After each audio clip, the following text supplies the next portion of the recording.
What was your I am surrounded by idiots moment? At a Halloween party my neighbor's church held for teenagers and kids, my brother and I tagged along for the hell of it. After several stop and pray type events and sitting in the crowded cafeteria with kids we didn't know, we ate chicken noodle soup, listened to a sermon, then they started playing a movie, more like a half-baked wannabe documentary, where a group of young Christians walked around a city and challenged people on their beliefs. If the people they approached were religious, at least believed in God, they just talked Bible talk.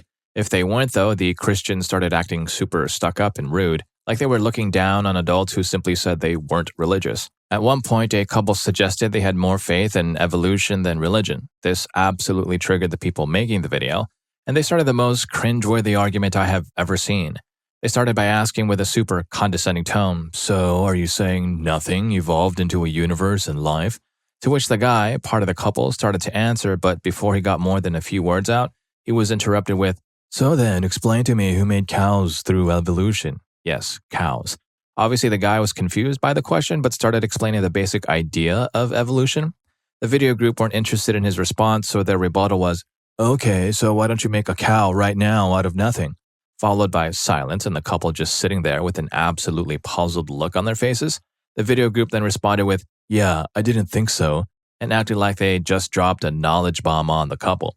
All throughout this video, my brother and I were looking at each other and rolling our eyes, but after seeing that part, I couldn't take it and burst out laughing at how stupid the argument was and how the ignorant young adults making the video thought they put the entire theory of evolution in a checkmate from that ridiculous question.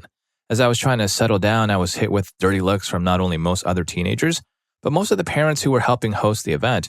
I felt like I had a pentagram tattooed on my forehead for the rest of the night.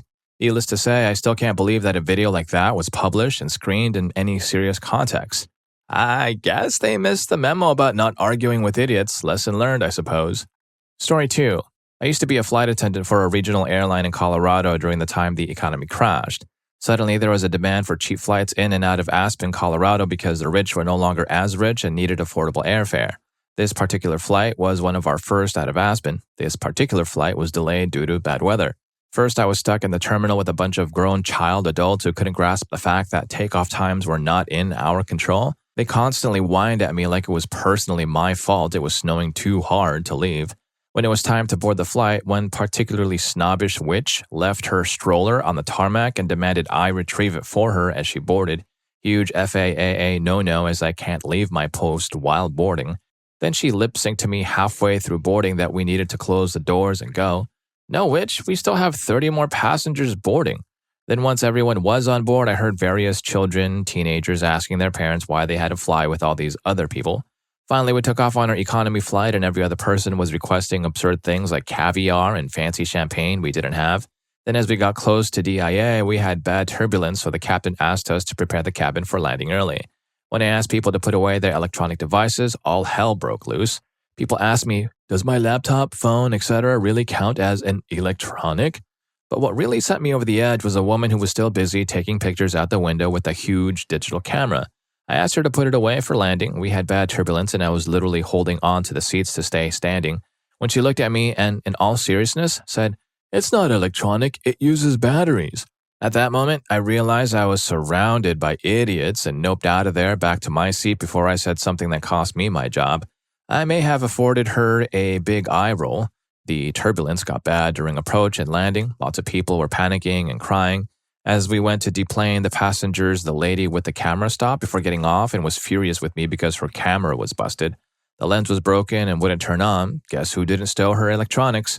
The flight attendant sitting in the back told me she watched the woman's camera bounce a few rows down the aisle before someone caught it. That, ladies and gentlemen, is the true reason we ask you to stow all your electronics and other stuff before landing. It will become airborne if it's a rough landing. Worst case scenarios, your crap bounces around and hits someone in the face or something. Just put your stuff away for the most dangerous part of the flight, please. Story 3. The year I was in 3rd grade was one of the best and worst of my entire educational experience, and both of those extremes were because of the teacher I had. She was beloved by most of her students, the female ones especially, but had a habit of being passive-aggressive and saccharine towards more difficult pupils. She'd find or invent reasons to ignore difficult questions, offer vague threats about impending punishments, or make small efforts to turn classmates against one another. She was not an especially likable educator, and she became a truly reprehensible one when she insisted that Jupiter was bigger than the sun. At first, it seemed like a misunderstanding. Our class had just entered into an astronomy unit, and one of our activities was to construct a scale model of the solar system. The reference image we used came from a picture book, and in it, the sun had been reduced in size. The teacher had not noticed this fact and was therefore operating under the mistaken assumption that Jupiter was our largest celestial neighbor. Well, I knew better, and I tried to correct her. She replied to me with a tone of aloof dismissal, stating quite clearly that I was wrong. "That's okay, though," she said. "After all, you're in school to learn new things." Then she smiled sweetly, and I returned to my seat feeling thoroughly confused and frustrated. In the weeks that followed, I engaged in an all-out war against my teacher's pseudoscience. My father, having heard everything from me, sent me to school with one of his college textbooks, hoping to turn the tide of the battle. My teacher refused to even look at it. "Class," she said, rolling her eyes, "who can tell Max what the biggest object in the solar system is?" My face was burning with anger and shame as every other student shouted, "Jupiter!" Things only escalated from there. I refused to back down, despite having been labeled as a class idiot. Each time the topic came up, I tried to offer my evidence, and each time I was steadfastly opposed by everyone within earshot. Finally, after over a month of torment, our astronomy unit culminated in a field trip to the local planetarium. The show was a breathtaking adventure through our galaxy and the universe beyond, and it left me feeling infinitesimally small, yet strangely empowered. As the lights came up, our guide to the cosmos asked if there were any questions. "Which is bigger?" I shouted, jumping to my feet. "Jupiter or the sun?" My entire class sighed in frustration. My teacher barked at me to sit down, and the astronomer looked thoroughly confused. "The sun, of course," he scoffed. A hush fell over the room. After a moment of utter silence, a girl named Melissa spoke up in a condescending tone. "Well, sir, we have a chart that says Jupiter is bigger." The astronomer looked at her, he looked at my teacher, then he looked at me with an expression of sympathy. "Little girl," he said, returning his attention to Melissa, "if you look at the picture again, you'll see that the sun is being shown at a fraction of its actual size. Otherwise, it wouldn't fit on the page." His gaze moved to his next victim, who had slumped down in her chair so as to be almost as small as her students. "Your teacher should have told you that." Upon returning to our classroom, all the students crowded around our reference book. Sure enough, a tiny block of text explained that the sun had been scaled down in the illustration. I declared my triumph, having finally been vindicated. Nobody apologized. My teacher found new reasons to punish me, and I was treated with no small amount of scorn, but I didn't care. From that day forward, I knew to never be afraid of asking questions, nor of standing up for facts in favor of fiction. Story 4. When I was around 14, my sister took me to the Broadway lion show that was touring in our city. I loved it, and at the end, my sister got a souvenir t-shirt of Scar with a picture of him and the classic quote, "I am surrounded by idiots." One day during summer tennis day camp, I decided to wear that shirt for no special reason, just one of the shirts I like to wear. Halfway through, some kids came up to me all angry, telling me that they are not idiots and are offended by my t-shirt. I try to explain that it's just a shirt, but they eventually get the camp counselors involved and I am forced to change shirts because of this. I didn't think they were idiots before, but I did afterwards. Story 5. I was working in a bakery that was located in a supermarket. They had a walk-in oven for baking racks of bread. It was severely neglected as there were scores of carbon buildup on the walls, so I took a scraper and was doing my best to scrape off several layers of carbon that had probably been there for like years. Then some idiot locks me in the oven. The inside of the oven did have an emergency release, and it was broken by the same idiot who locked me in.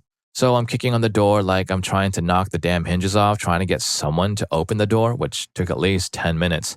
Finally, the manager opens the door and he's screaming mad at me that I'm trying to break the oven and everyone else working there is laughing that almost cooking someone is hilarious. Well, I'm surprised the fire department didn't get called. That sounds like a recipe for disaster. Story 6. The scene, mechanical physics, sophomore year of college. The student, dumb as a bag of bricks. She was one of those kids who would repeat what the professor just said in the form of a question to make it seem like she was engaged in the lesson when it just makes it seem like you aren't paying attention. Anyway, we had just gone over gravity as a constant on Earth, 9.81 meters per second squared, and how you can use that for acceleration in certain problems.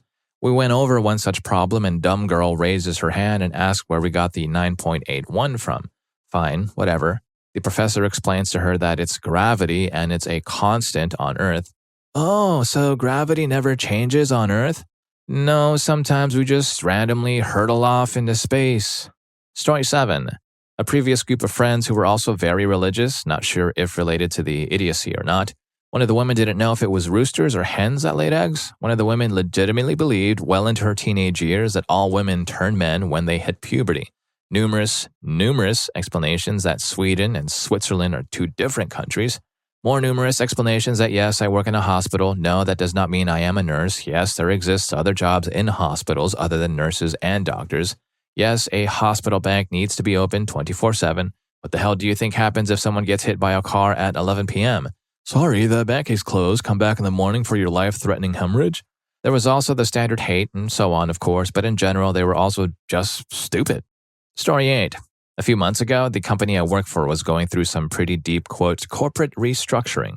So my boss's boss's boss, Robert, the district manager 3 rungs higher on the ladder than myself, was walking around with a group of other suits from New Jersey fixing, quote, problems and, quote, non-productivity concerns. They came up to the area I run, and Robert tells me in front of all these suits that I was 18% effective yesterday. 18 frickin' percent. I tell him that cannot be possible. He shows me an Excel file, and I'm trying to explain how all these numbers are wrong, the formulas are incorrect, none of it makes any sense. I have no clue where these numbers could have even come from. I ask him what kind of productivity I would need to run to hit 100% effectiveness. He and the series of suits whip out their cell phones and start trying to drum up the math on calculators. It's an awkward moment where everyone is on their phones drawing up numbers based on more numbers that are all totally incorrect. I was just shocked that I was surrounded by guys and girls making 4 times what I do a year, fumbling with each other, struggling to put together basic mathematical problems. None of them were willing to concede that they had absolutely no idea what the hell they were doing. None of them wanted to concede that the guy who's been doing this for 10 years would know this crap better than they do. I thought Kafka had over-exaggerated the bureaucratic hell presented in his works, but at that point, I was living it full on. Story 9. Sitting in the lab, I asked a friend to help me set up a CAD file to go to the laser cutter. We'd both done it before, but she had just run hers, so I figured I'd have her double-check mine so I don't mess up a 2-hour cut job. She told me a line needs to be trimmed, so I do it immediately. She says to me, "Wow, it's so refreshing to work with someone who doesn't need their hand held through the end of these things. We're in our second year of the major, as architects, and over half the class can't run CAD. That's like studying to be a librarian and not knowing how to read." Story 10. My anatomy and physiology teacher found a baby animal and said it was a squirrel. I didn't think so. Its snout was way too long to be a squirrel. She acted like she had just never heard of the word snout before, and the class sided with her, saying I was just being a know-it-all. I didn't let it go, and the class insisted that I just shut up. Instead of putting it in a box, she placed it on the cold lab countertop, which the poor thing fell off of multiple times, to which that witch scolded me to stop worrying about. Then she force-fed it squirrel formula. It passed away. It turned out to be a raccoon. Still boils me to this day. I'm pretty sure that class hated me. I knew a lot because I spent a lot of time reading. I may not be a genius, but I know enough to see when someone is a pretentious crap. This was my first time dealing with an anti-intellectual crowd where they blindly followed an authority figure rather than hear someone out who actually knew what they were talking about. It's bitter. His teacher should have stuck to teaching anatomy and physiology, not raccoon stuff. Story 11. There's one summer I got involved in student politics at my university and was serving on the student senate. Well, politics is politics, and one party found enough of an excuse to impeach the elected treasurer. At our university, the top offices are actually paid from student funds, and he'd taken an outside internship during part of the period he was to serve. So the time comes for the impeachment hearing and the procedure is explained. There are something like 15 whereas paragraphs, each stating a reason for the impeachment charges. For each paragraph, the following happens. Vote number 1. Is the whereas statement factual? Vote 2. If true, is the statement reasonable grounds for impeachment? Only if both number 1 and number 2 receive enough yes votes can anything happen. It's been a number of years at this point, but the part that got to me was this. Whereas Article blah of the Student Government Constitution says, direct quote from said document, end quote. Okay, so this is really just building up the argument for later points. Number 2 can't pass, but number 1 is super obvious. Vote number 1. Is it factual? Treasurer's party? Clear, resounding, no. At this point, the parliamentarian and the Senate leaders proceed to repose themselves and helpfully pull out a copy of said document, quoting the exact passage referenced. Okay, they're trying to help everyone save face, which I can appreciate. Maybe they just misunderstood the wording. And time for a revote now that everything's been clarified. Revote number 1. Is it factual? Treasurer's party, clear, resounding, no.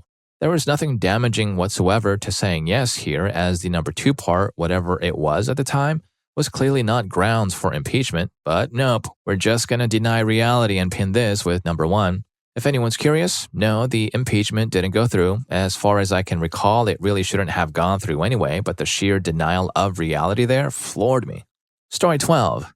I had an internship in the local government once. The department I was working for instituted a new committee to be run by representatives of the community and members of the political parties in town. It wasn't a huge deal, so the people that showed up either really cared about the issue or were scraping the bottom of the political barrel.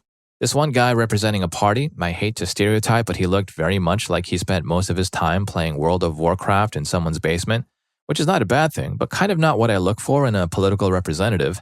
Adding to this dude brought his mom to the inaugural meeting. She kept telling him what to do in Greek from across the room. And here's what cinched it for me, that local government is not my future. This guy, who is clearly not your top-tier politician, made exactly one contribution to the meeting that day. While electing a leader for the committee, for which there were 2 people standing, he asked if you got to have more than 1 vote. I repeat, this dude asked if he could have more than 1 vote on a question with only 2 possible answers. He held us up for 5 minutes on that question, and that was not the most inefficient I saw local government being in my time there. Story 13. I go to a school that has a very large campus, and all of my classes are far apart from each other. The middle of the campus has the cafeteria. These 3 freshman girls are eating breakfast, and one of them finds a $2 bill on the ground. Girl number 1, OMG, look, it's a $2 bill. Girl number 2, OMG, do they even take those anymore? Girl number 1, who's that on the bill? Girl number 3, I think it's Alexander Hamilton.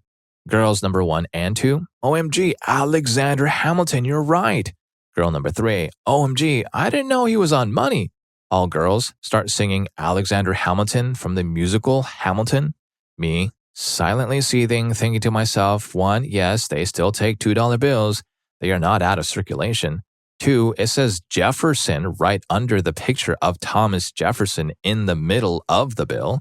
3, it says in the musical, $10 founding father. What bill do you think Hamilton is on? Story 14. I signed up for a summer writing class. Everybody was going into high school, no problem. It didn't seem too bad. How I had learned of this was through my friend, whose mother had encouraged my mom and my other friend's mom to sign us up. So when we get there, it's kind of exclusive to this one program that about 15 other kids had at their school while we were just the odd ones out. Then it was the content that really came out. Beforehand, we had to write an essay on what our favorite book was and why. I chose Ender's Game.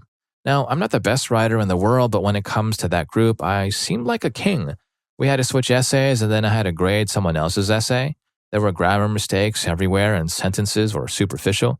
The person my friend graded said that they chose Harry Potter, but instead of talking about how great it was, they went off into a tangent about how it related to LGBT and some crap like that. Then afterward, we started learning about evidence and analysis, which was dubbed as something else I don't remember. It was really weird to see that people the same age as me in a different school district, possibly the one next to us, had a completely different standard than us. Story 15. I'm not sure if this fits the topic, but I'll give it a go. My girlfriend is from Turkey, and one day when I got home from work, I casually asked her, "Hey babe, do you know where a kebab comes from?" "Sure, it's usually lamb or beef." I previously had seen a stand-up comedy show where the comedian told the crowd kebab comes from kebab animal that lives in African savannas waiting helplessly on the ground. Then they just put the whole thing rotating next to a fire and voila, you have kebab ready to be eaten. I tell her the same story to do my best, convincing her, obviously leaving out my source. She was highly suspicious, but I kept my cool. Of course, she demanded some pictures, and I knew I would get caught at this point, but no, I was wrong. I typed kebab animal on Google and found a Photoshop picture of this llama-looking creature laying on the grass. The picture itself wasn't that convincing, but for some reason, she was like all she had ever believed in was shattered. The meat actually came from kebab animal, and why wouldn't it? She saw the picture after all. By this time, I'm trying not to laugh so hard and just barely manage to keep a straight face. Fast forward 2 days, and she sends me a message from school going something like this. "Hey, I was talking with a couple of girls about the kebab animal and they were shocked. But when I showed them the picture, they all thought it made sense." After laughing for like 10 minutes straight, I had to reveal that it was all made up, and ever since she's loved me a little bit less. And if you're enjoying the video a little bit more, please don't forget to hit that subscribe and like button for more videos just like this. Story 16. I was a cashier at Harris Teeter, mostly a cool gig. Genuinely liked most of my coworkers and event management. Upper management, though, was a different story. I was reasonably new at the time, probably a week and a half or 2 weeks in. I'm ringing a lady up and she has a coupon for free ice cream. I scan the coupon and enter price pops up on the screen with a place to enter a number. This doesn't usually happen with coupons, but it's free, so I key in 0. Time goes by and then, not the shift leader, not the front manager, but the store manager, big store, walks up to me holding a receipt and a tub of ice cream. It's worth noting, by the way, the person who didn't get their free ice cream went to customer service first and they offered to fix the mistake for her. That's what they do. That wasn't enough for her, though. She witched long enough to get the customer services manager and then the manager's manager involved. When I see the manager, I immediately know what happened. With the enter price and the coupon and everything, I was wrong. Fair enough. I made one of those mistakes people do. I'm fine with being corrected, but she isn't correcting, she's witching. Did you scan the coupon? Yes. Did you enter a price? Yes. What price did you enter? 0. The coupon was free. Yes. How can free mean 0? I'd like to remind you, ladies and gentlemen, this woman holds a relatively prestigious position. She's the store manager, and she said to this day the stupidest thing I've ever heard. I actually had to stop and think about it for like 3 or 4 seconds because it was such a stupid question. Like, I hadn't had to think on that basic level in such a long time. It'd be like if someone asked you why 2 plus 2 is 4. Because free means you don't pay anything, and not paying anything means you pay 0. I think she realized she had been absolutely stupid and that it was a really simple mistake to make because she just explained the system after that and walked away, like maybe a manager is supposed to do. That moment, I had a realization. This person is stupider than me and she's in charge of me.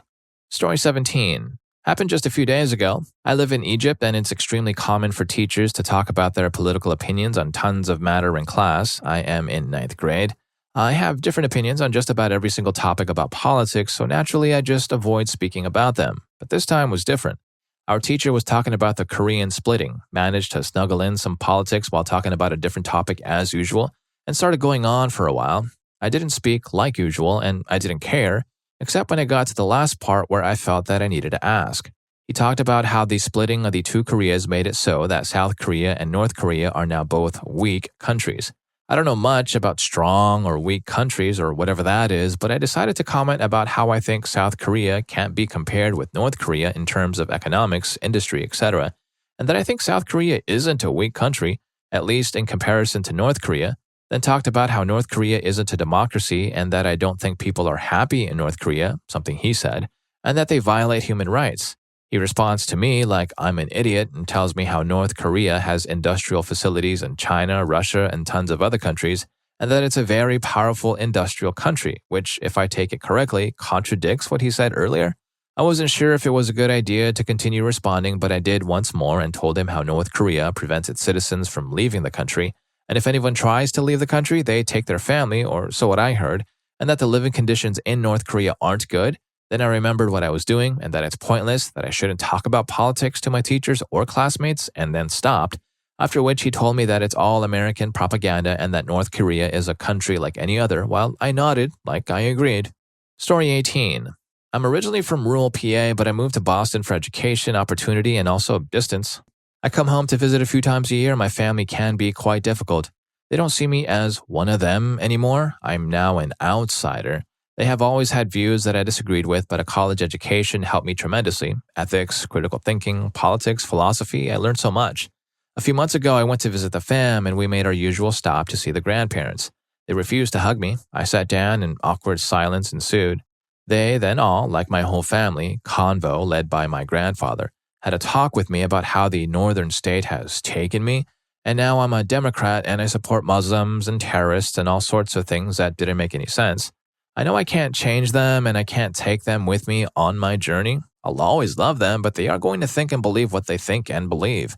After I refused to discuss anything that was brought up because it gets messy, they then asked how I was doing. My mom asked if I was dating yet. I had just ended a long-term relationship where I was cheated on, and I said I was talking to a guy, but I was only interested in being friends at this point.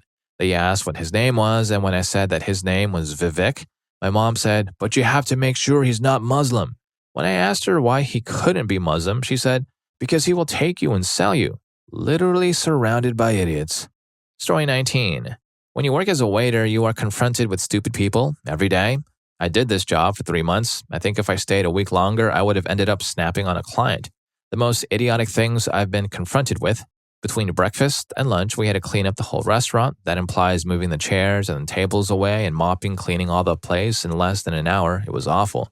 One day, we have all the tables and chairs put at the edge of the restaurant. Everything is upside down because we're cleaning.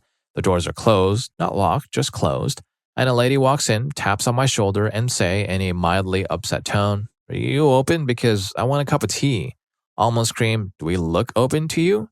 On the breakfast service, where we basically have to take away the plates on tables very quickly so we can seat new clients super fast, I had a lady witching at me for taking away her spoon that she brought and was apparently a collectible. She asked me, and I had to go back to the kitchen and look through all the dirty cutleries to find it. Reminder, the spoon is like any other spoon. It's just that it has a little drawing on it, and there were like 400 people before her. Who the hell brings their own cutleries to a restaurant anyway? The restaurant had a coffee shop where you can buy lattes, macchiato, mocha, cappuccino, americano, and hot chocolate and all. One time I had to work there, and a man approached me and asked, "2 coffees and a takeaway cup," and just left. Like, he didn't tell me what kind of coffee he wanted, just straight up asked me 2 coffees and left. I obviously can't make the order, so I wait for him to come back, and when he does, 10 minutes later, with his girlfriend or wife, he just says, "Why aren't my coffees ready?" And when I explained it to him, he didn't seem to understand what I meant by what kind of coffees. Took me 10 minutes to have him say to me that he wanted 2 cappuccinos. People genuinely leaving the restaurant and being surprised that they have to pay for the food. Granted, the restaurant is in a hotel, so I get why you might think that at first, but you don't leave a restaurant without at least asking how the bill is taken care of. Story 20. The dumb people I sat across from algebra last year. For the last part of the year, they blabbered nonstop and were more interested in Snapchat than any assignment. I ended up doing most assignments that we were supposed to work together on alone, and when we did talk, we argued. They hated books and they hated reading. They never tried to read books and said, "We've got Snapchat." I said, "Snapchat is dumb. It's terrible." They were like, "But dude, you've never tried it." I got tired of listening to them, and I just insulted them loudly when they were in earshot to see if they even cared. They didn't. They were the most basic white chicks I've ever met. We even debated politics. I liked Donald Trump, and they didn't. They were like, "Dude, you're so ignorant. How can you not see that he's such a prejudice?" "Okay," I said, "how is he a prejudice?" They gave me a quote, and I asked, "When did he say that?" "Dude, just look it up." When you debate with someone, you're supposed to actually know what you're talking about, not tell people to look it up. Besides, we weren't supposed to have our devices out in class anyways, but I looked it up. I couldn't find it, and I forgot what it was. I found the actual version of the quote and offered to read it to them, but they didn't even care. "Dude, that doesn't matter. That's stupid." "But you're wrong. He never said that." "Yes, he did. I can prove it. Do you want to know what he really said?" "Dude, you're talking to yourself." It makes me mad just remembering that conversation. I've since altered my beliefs, and much smarter people have told me how prejudiced Trump is. I don't support him anymore. But those people thought that I should see things their way without question just because they said so. They said things that were, to my mind, ridiculous and scoffed at me when I tried to defend myself. I also found out one of them is just as prejudiced as he is, saying that you can't be prejudiced against white people. Luckily, we never talked to each other again. Story 21. I've had so many, but here's my most recent. In my job, I have to administer a test which covers basic vocabulary, paragraph comprehension, math, nothing harder than algebra or geometry, and some other general competencies like mechanical comprehension. The results place test takers into percentile groups from 1 to 99. For whatever reason, most people in my area fail the test miserably, many taking the entire time to score in the 3rd percentile or so. The other day, I tested 2 individuals whose combined scores wouldn't have qualified them for entrance into our organization. I sat down with them afterwards to figure out where they were weak and to suggest a program of study. These were both high school graduates, but I discovered that neither of them knew how to divide odd numbers. For instance, after about 30 seconds, they would be able to come up with an answer to a question like, "What is 8 divided by 2? However, throw 9 divided by 2 at them, and they would stare at me blankly or make a random guess. The first guessed 1. I ended up trying to explain how division works and realized that I just couldn't find a way to teach at such a basic level. I ended up trying to compare fractions and percentages to cents out of a dollar, but then I realized they couldn't divide a dollar into smaller parts either. They couldn't tell me what fraction of a dollar 50 cents represented. Eventually, I just gave up. I meet people like this all the time, and I have no idea how they have managed to get by for so long, and especially how they have managed to graduate high school. I know it makes me seem like a bit of an a-hole to consider people idiots because they can't do math, but I legitimately don't understand how these basic concepts haven't been figured out. I try to imagine myself in their shoes, growing up in a less well-off area and going through a poorer school system, not having a strong family support system, etc., but I still can't understand it. Story 22. Once upon a time when I was a teenager, I had an OB-GYN prescribe pills, birth control pills, but due to cysts, she didn't want me to do off days, so I'd have a 24-day pack instead of a 28 due to the kind she prescribed. No big deal, except they charged $25 to refill prescriptions if it wasn't at an appointment. She prescribed 12 packs. I said, no, you need to prescribe 16 packs for it to be a year supply. She explained it's fine because I can order the refill before the pack runs out. I told her I understood that, but 12 packs would only last 288 days and a year is 365, so I need 16 packs. She again explained how refills work and my mom chimed in explaining the same. I literally said, you prescribed 12 packs of 24 pills, right? Yes. 12 times 24 is 288. That leaves me short